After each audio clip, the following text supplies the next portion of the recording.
Waze, wildly popular in Israel, and now you guys are really breaking into the United States. So tell us a little bit about Waze and what exactly the application is.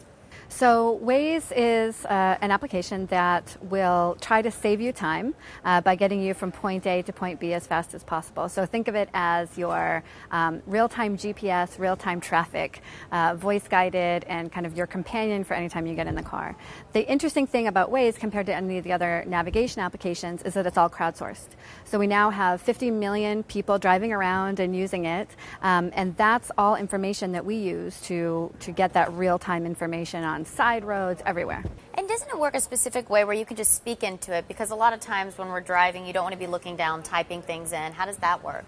So, yeah, I mean, obviously safe driving is really important to us. And so it's always been voice guided. But last year we added a lot of new features where you can literally wave your hand over the proximity sensor on the phone, never even touch the phone, and just say, report traffic, report police, report hazard. And so you're really helping every single person on the road be more aware of what's happening so that they can pay attention, but without ever touching the phone.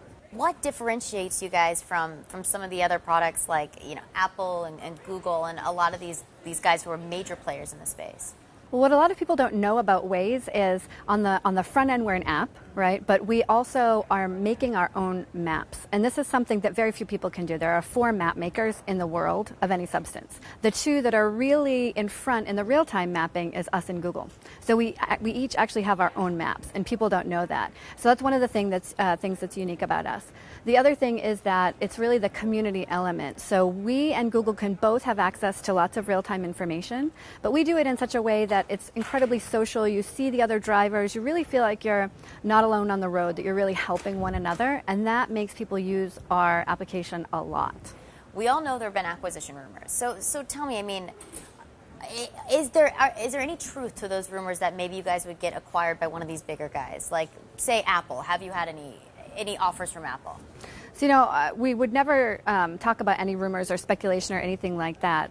But what I will say is that in terms of why do people perceive us as valuable now in the industry? And I would say that, again, going back to the fact that only 4 people have maps and only 2 have that kind of modern day, important for the future maps, being us and Google, I think that's why people are perceiving a lot of value. If you look at the internet, right, what search was for the internet, maps really are for that whole mobile experience. Maps are that front door into everything we're going to be doing with our mobile through the real world. From the product perspective, I think it's, Ben stated that we partner with Facebook, we like Facebook, but we don't comment on any of the rumors that are out there. To wrap it up, I ask every entrepreneur this when they sit down with me.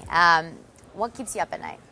Well, a couple of things. One is distracted driving, right? So there's a lot of changes in legislation. I want to make sure that we are out in front and always the safest product to use. So I spend a lot of time focused there, both talking about it and with the product team and making sure that we really are innovating, that we were the first people to do the proximity sensor, that we block the keyboard while you're driving. These small things that make a big impact about how other navigation applications are going to come to market.